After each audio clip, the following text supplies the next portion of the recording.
Croatia is everywhere on Instagram. Here's what those photos don't show you. Croatia is genuinely one of the most beautiful countries in Europe. The coast, the islands, the old towns, the national parks, all of it is as good as the photos suggest. The photos just don't show you the queues, the prices, or the fact that half the country is worth visiting and most people only see one corner of it. This is the guide I wish I'd had before my first time. Where to actually go, what it costs in 2026, when to be there and when to stay home. And the things that most Croatia content quietly glosses over. 5 to 6 minutes. Everything that changes how the trip goes. Subscribe before we get into it. And if you're planning a Croatia trip this year, stay to the end because the timing advice alone will save you significant money and a lot of frustration. Let's start with what's actually different about visiting Croatia in 2026. Croatia adopted the euro in January 2023. What that meant in practice, prices that had been quoted in kuna were converted to euros, and the rounding in that process added roughly 10 to 15% to most things.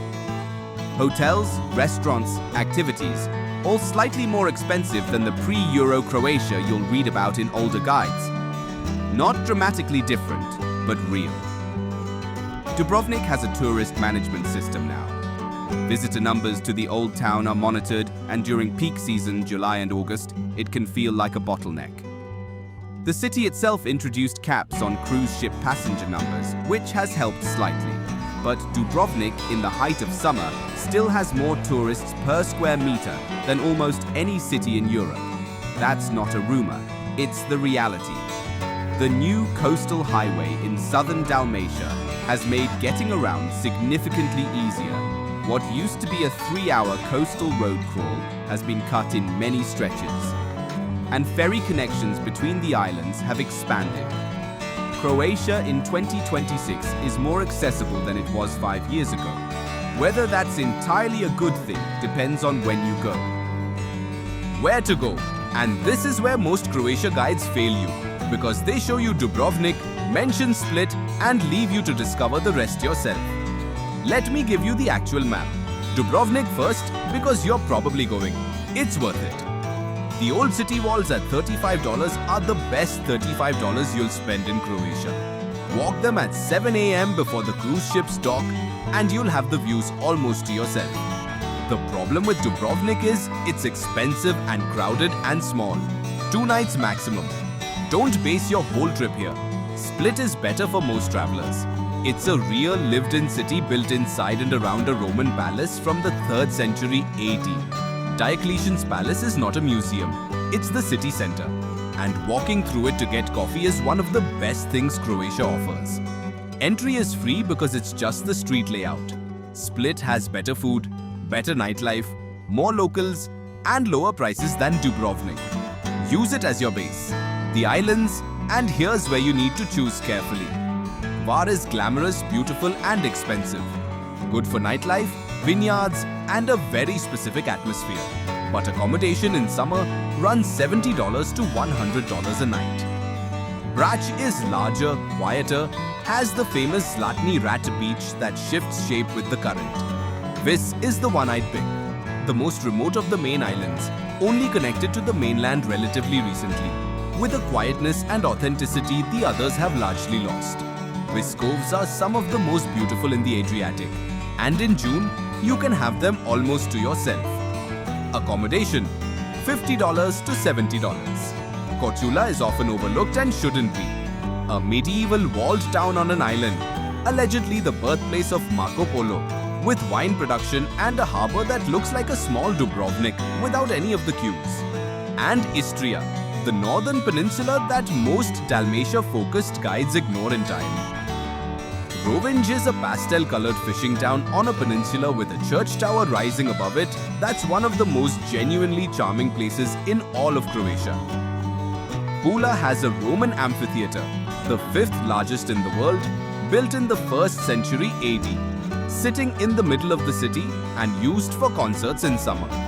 Istria is Croatia at its most affordable, most Italian-influenced in culture and food, and least crowded. It deserves to be on every Croatia itinerary, and it almost never is. Getting around, and Croatia rewards planning here more than almost any other European country. Ferries are run by Jadrolinija, the national ferry company, and they're reliable, comfortable, and the prices are reasonable. $5 to $15 for most island crossings. The important thing is this: in July and August, car spaces on ferries book out weeks in advance. If you're bringing a car, sort this before you leave home. Foot passenger tickets are easier to get, but still worth booking ahead for peak season. Split to Hvar is about an hour. Split to Vis is 2.5. Driving the coastal road is one of the genuinely great European road trips. The Adriatic Highway along the Dalmatian coast has views that justify the whole trip on their own. Rental cars are $30 to $55 a day, booked ahead through international agencies. More expensive if you book last minute in Croatia. Plitvice Lakes National Park, the terraced waterfalls and turquoise canyon is inland, roughly between Zagreb and Split, and worth a full day. Entry is $20 to $30 depending on season. Here's the thing most people miss: it sells out online. Book tickets on the official NP Plitvice website before you go. Not when you arrive, before. Turning up without a ticket in high season means no entry. The cost reality. And I want to be honest here because Croatia is not a cheap destination and a lot of people are surprised by that. Accommodation in Dubrovnik's Old Town, $80 to $130 for a private room in summer. Split, $55 to $80. Hvar in July, $70 to $100 minimum. These are the honest numbers. Croatia is significantly more expensive than Montenegro next door, more expensive than Albania, and approaching the lower end of Western European prices in its headline cities.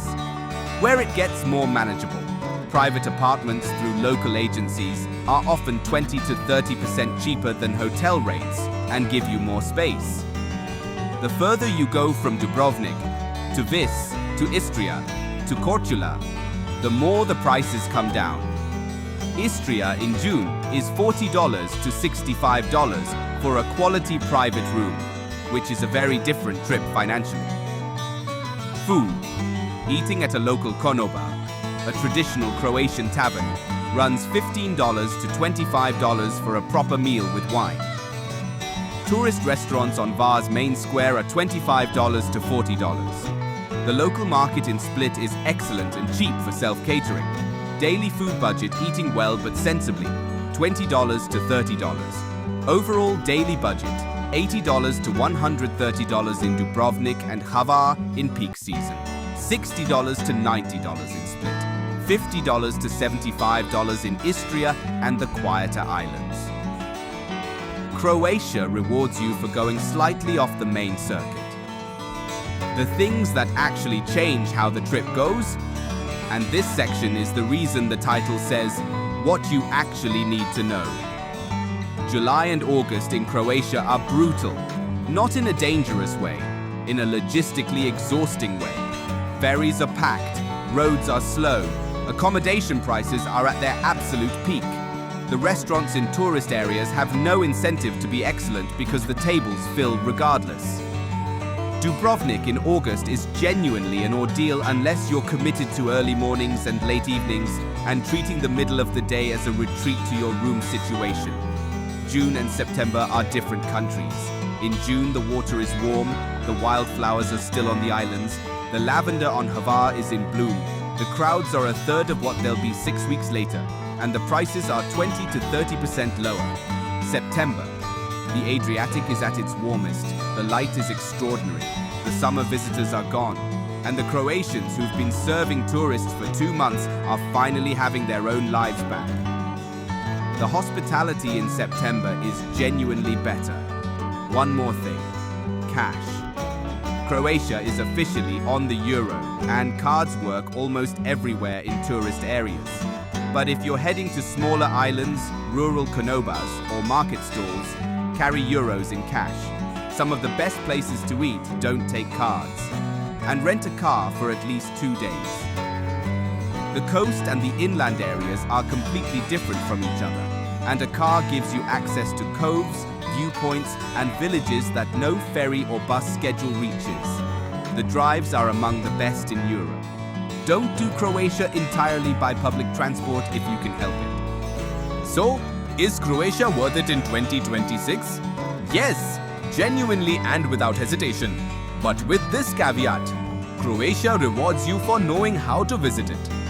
Go in June or September. Use Split as your base, not Dubrovnik. Get to Vis and Korčula and Rovinj. Book Plitvice online before you land. Rent a car for at least 2 days. Eat at konobas, not at harbour fronts. Carry euros in cash. Do those things and Croatia gives you some of the most beautiful coastline in Europe. Roman history you walk through instead of around. Islands that still have genuine character and food that over-delivers on everything it promises. Skip those things and you'll spend a week fighting the July crowds, paying Dubrovnik prices and wondering what all the fuss was about. The fuss is real, you just have to meet it correctly.